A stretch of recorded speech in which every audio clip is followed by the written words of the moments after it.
Hello, beautiful souls, and welcome back. Today I'm tuning into the collective unconscious under this first quarter moon in Pisces, a time when deep truths quietly rise to the surface, asking to be acknowledged, embodied, and acted upon.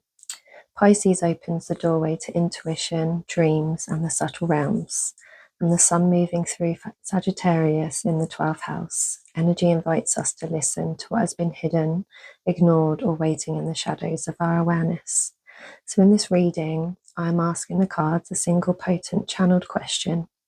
What truth is rising from the collective unconscious that we are being asked to finally acknowledge and act upon? If you're here, trust that there's a message meant for you, a whisper from the depths wanting to guide you forward. So, that being said, our central question is our first message is from the collective unconscious, and our card that we have to signify this is Saturn. Saturn is known as the great ruler, the authoritative father, and the structuring force. Limitations, rules, logistics, and laws all fall under Saturn's claim, and they insist on our adherence. Saturn constricts, it corrects, it governs. The force of this planet is mind-bogglingly frustrating, especially for creative types, as it can feel like one limitation after another. Yet its ability to support is unmatched. No creative project can come to be without the Saturnian qualities of commitment, endurance, and steadiness. The tick of the clock reminds us of this planet's steadfast presence, eternally measuring. It's no surprise it's associated with the metal lead and the qualities of destiny and weight. To embrace Saturn is to embrace the foundation and become one own central authority. It's not as dull or easy as it sounds. That's Saturn's secret. So for this one, I'd say there is an energy encouraging you to keep pushing on with what you are trying to build for yourself. You may not have all the answers you need yet, so put some structure into your craft. It is the practice, which, it takes time, but the work and you are worth that time. You may be giving your power, time, and energy into something that doesn't feel meaningful anymore, but it may pay the bills or support you in some way. So really take this time to be in silence so your intuition can guide you on your next steps. The next card we have is signifying the wound of something that we need to work on, and that is virgin's milk. In alchemy, Las Virginis is a mystical substance supposedly coming from the virgin's breast. The alchemist asks, how can it be? How can milk come from one not carrying a child? That is precisely the nuanced teaching of Las Virginis. When studied as an alchemical concept, it points to a lack of awareness or experience that the alchemist would rather not reveal. Yes, this milky substance is a symbol of purity and innocence, but its shadowed side is naivety and even denial.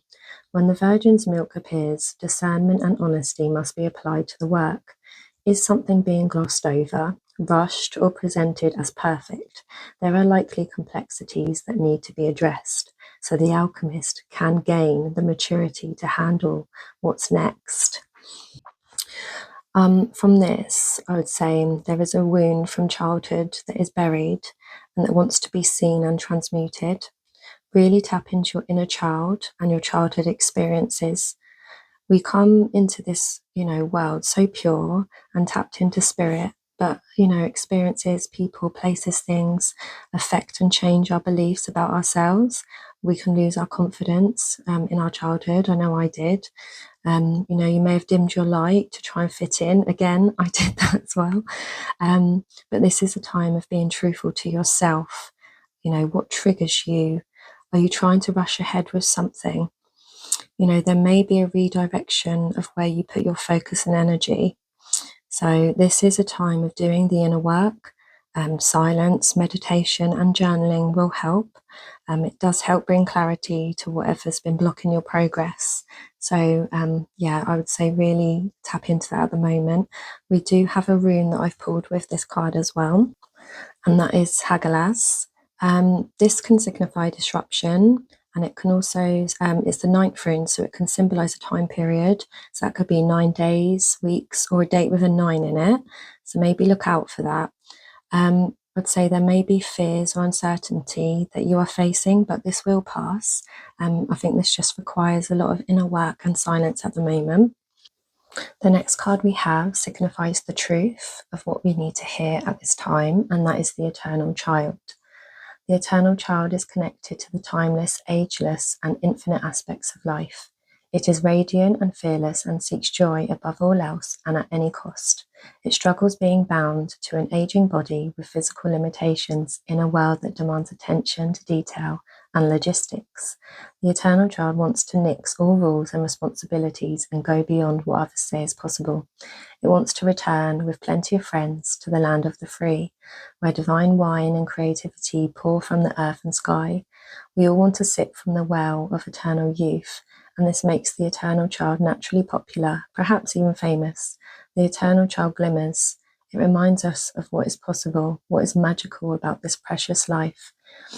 Celebrity culture is based heavily on this archetype, as is the phrase live hard, die young, and the series of artists and musicians who died at 27.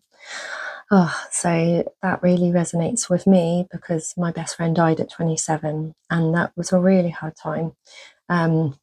For me, I would say your inner child is always a part of you.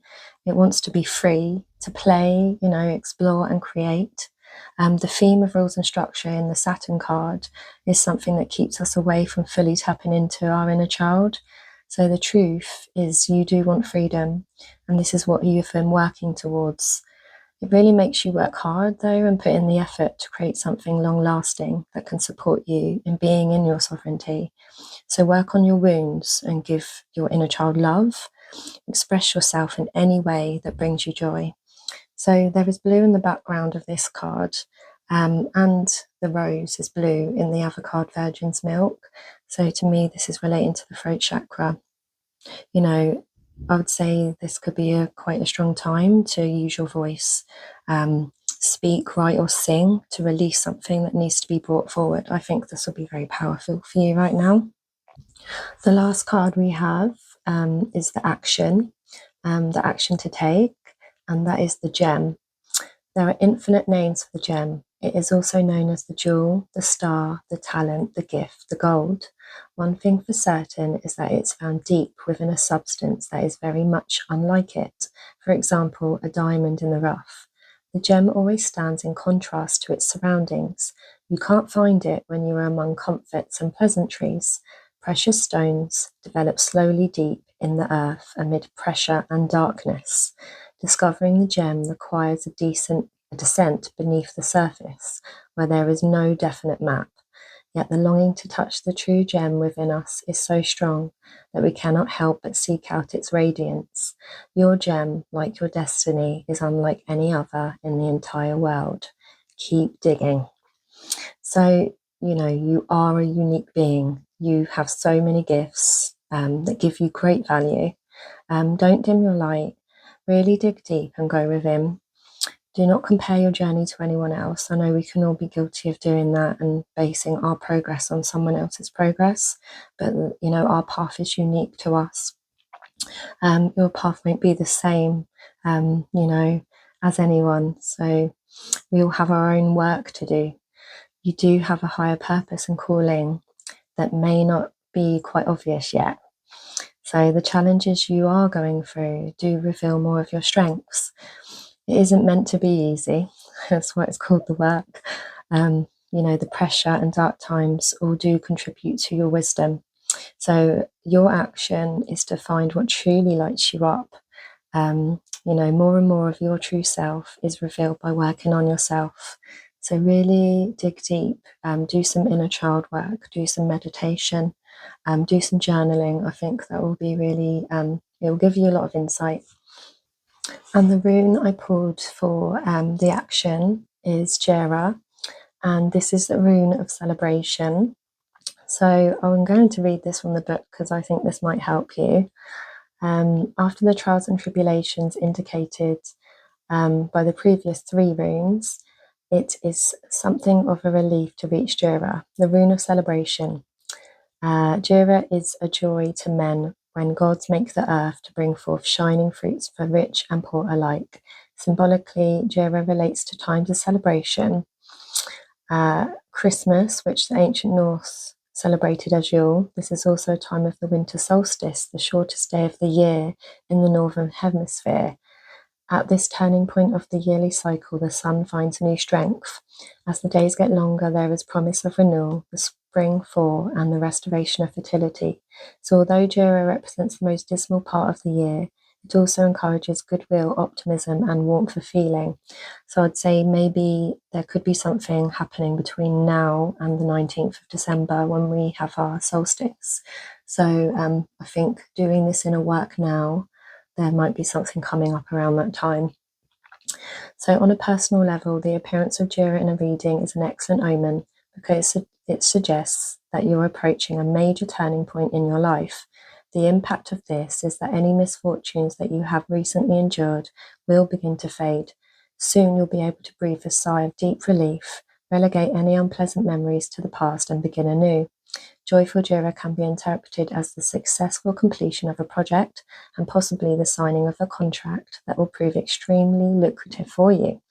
Equally, this rune can indicate moving into a new home.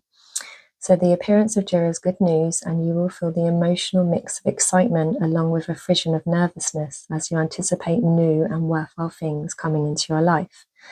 A related interpretation of this rune also connects Jira with harvest time and its appearance, appearance can show you reaping the rewards of your efforts in the past. Jira has no inverted meaning, so the message of this rune is always positive. As an indicator of time, it is likely to show a period of 12 months before you can celebrate your well-earned success. Also, it can literally point to the Christmas period or harvests as time of particular enjoyment and achievement. So I'd say maybe from now to Christmas is going to be quite a potent time. That being said, I did pull an angel card, and that's 0606 commitment. Loyalty, responsibility, truth, love, light, spiritual realm, growth, and solutions. Applying honesty and light daily is a fast track to creating a peaceful and meaningful life. It's how you find solutions and comfort. Release worries by speaking your truth and expressing emotions regularly. Open up for the best is yet to come. Yes, speak your truth and be honest, whether that's with other people or just with yourself. Just write it down or maybe say it out loud when you're on your own, as I think speaking out loud can be a lot more powerful. And the animal we have is the bee. Earnest, hardworking, democratic. The bee personality is a delight to be around, especially when there's a team project on the horizon. Bees love to work steadily and thoughtfully until the final task is complete. They are sensitive creatures, aware of many subtleties at once. Since they're artists at heart, they usually add creative details to the overall vision. For the most part, they have a bustling, joyous personality until they're too tired from all the work. Then they gripe and then sting. When in balance, content, active and vibrant. When out of balance, overworked and annoyed.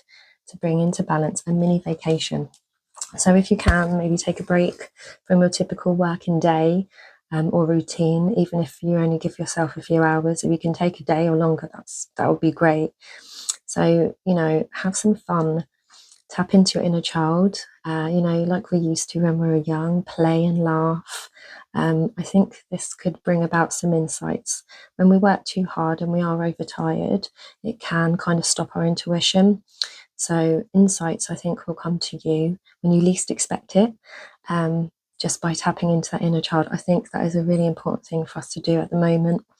Try and break away from those rules and structures wherever we can and step into our sovereignty. I hope this has helped in any way possible today. If you do have anything you would like to share or you want to like or subscribe, I'd appreciate that. And until next time, bye.